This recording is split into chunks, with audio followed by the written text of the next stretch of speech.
तो चलिए आज एक सफर पर निकलते हैं। हम भारत के एक बहुत ही खूबसूरत और दिलचस्प राज्य हिमाचल प्रदेश की दुनिया में उतरने वाले हैं। तैयार हो जाइए इस हिमालयी खजाने को और करीब से जानने के लिए। हिमाचल को अक्सर एक बहुत ही खास नाम से पुकारा जाता है, देवभूमि। ये सिर्फ एक नाम नहीं है, ये एक एहसास है। ये नाम सुनते ही पता है, मन में एक शांति और पवित्रता की तस्वीर बनती है, जो इस राज्य की असल पहचान को दिखाती है। और बात सिर्फ आध्यात्मिक पहचान की नहीं है, ये इसकी भौगोलिक सच्चाई भी है। हिमाचल का मतलब ही है बर्फ से ढका हुआ इलाका। मतलब इसका नाम ही इसे सीधे हिमालय की गोद में बिठा देता है, जहां से इसकी हर कहानी की शुरुआत होती है।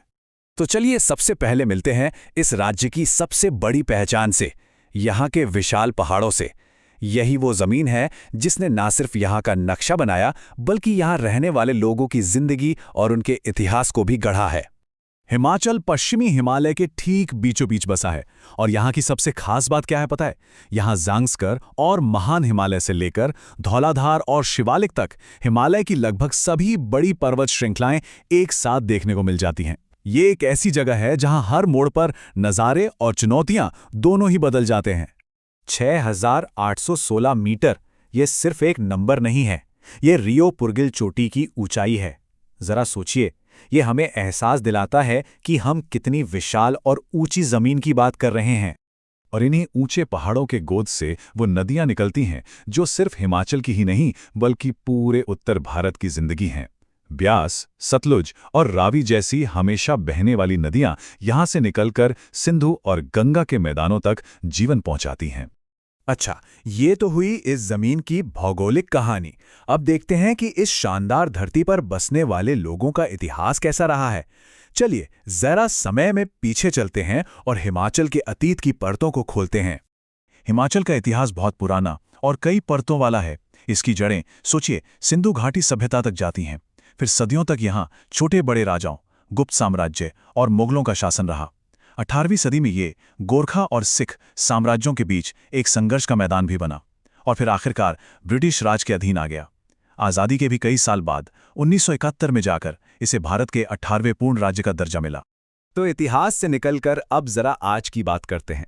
आज के हिमाचल का सामाजिक ताना बाना कैसा है, यहाँ के लोग कैसे रहते हैं। ये एक हैरान करने वाला सच है। आज की इस भागदौड़ भरी दुनिया में भी हिमाचल की लगभग 90% आबादी गांवों में बसती है। ये आंकड़ा बताता है कि इस राज्य की आत्मा आज भी शहरों की भीड़ में नहीं, बल्कि पहाड़ों और घाटियों में बसे छोटे छोटे गांवों में ही धड़कती है। अगर धर्म के नजरिए से देखें तो हिमाचल में 95% से ज्यादा आबादी हिंदू है, जो भारत के किसी भी राज्य में सबसे ज्यादा अनुपात है। और हाँ, यहाँ इस्लाम, सिख और बौद्ध धर्म को मानने वाले लोग भी साथ में रहते हैं। खासतौर पर लाहौल स्पीति और किन्नौर जैसे इलाकों में बौद्ध धर्म का गहरा असर आज भी जिंदा है। अब एक और प्रभावशाली बात सुनिए। पहाड़ों की मुश्किल जिंदगी के बावजूद हिमाचल ने पढ़ाई लिखाई के मामले में कमाल का काम किया है। लगभग 84% की साक्षरता दर के साथ ये भारत के सबसे पढ़े लिखे राज्यों में से एक है। और अच्छी शिक्षा के साथ साथ यहाँ अच्छी गवर्नेंस की भी एक मिसाल देखने को मिलती है। 2017 के एक राष्ट्रीय सर्वे में हिमाचल को भारत का सबसे कम भ्रष्ट राज्य बताया गया था। ये यहाँ की सामाजिक चेतना और प्रशासनिक ईमानदारी का एक बहुत बड़ा सबूत है। तो सवाल ये उठता है कि ऐसे मुश्किल माहौल में लोग अपनी रोजी रोटी कैसे चलाते हैं।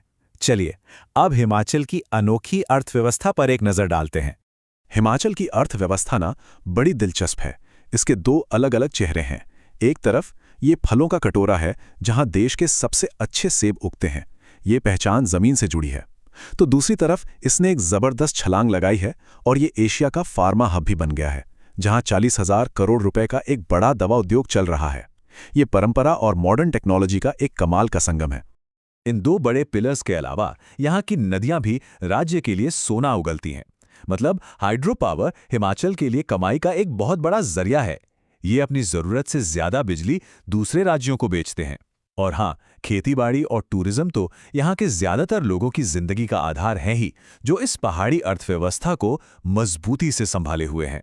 अब बात करते हैं उस चीज की जिसके लिए हिमाचल दुनिया भर में जाना जाता है, इसका टूरिज्म और इसकी संस्कृति। ये वो जगह है जो देवताओं और एडवेंचर करने वाले लोगों दोनों को अपनी ओर खींचती है। हिमाचल हर तरह के मुसाफिर का स्वागत करता है। जिन्हें मन की शांति चाहिए, उनके लिए यहाँ पुराने मंदिर और बौद्ध मठ हैं, जिन्हें बस रोज की जिंदगी से एक ब्रेक चाहिए, उनके लिए शिमला और मनाली जैसे खूबसूरत हिल स्टेशंस हैं। और जिनके अंदर एडवेंचर का कीड़ा है, उनके लिए पैराग्लाइडिंग, राफ्टिंग और ट्रैकिंग जैसी एक्टिविटीज का तो जैसे कोई अंत ही नहीं है। यहाँ की संस्कृति भी उतनी ही रंगीन और अमीर है।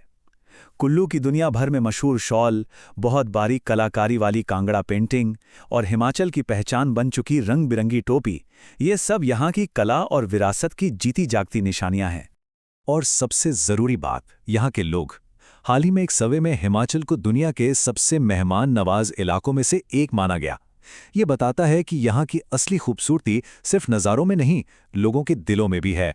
तो हमने देखा कि कैसे हिमाचल परंपरा और आधुनिकता का एक अनोखा संगम है। लेकिन ये सब हमें एक बड़े सवाल पर लाकर खड़ा कर देता है। देवताओं की ये भूमि और इसकी सदियों पुरानी परंपराएं आज के मॉडर्न डेवलपमेंट की तेज रफ्तार और उसके दबावों के साथ तालमेल कैसे बिठा पाएंगी? इसका भविष्य इसी सवाल के जवाब पर टिका है।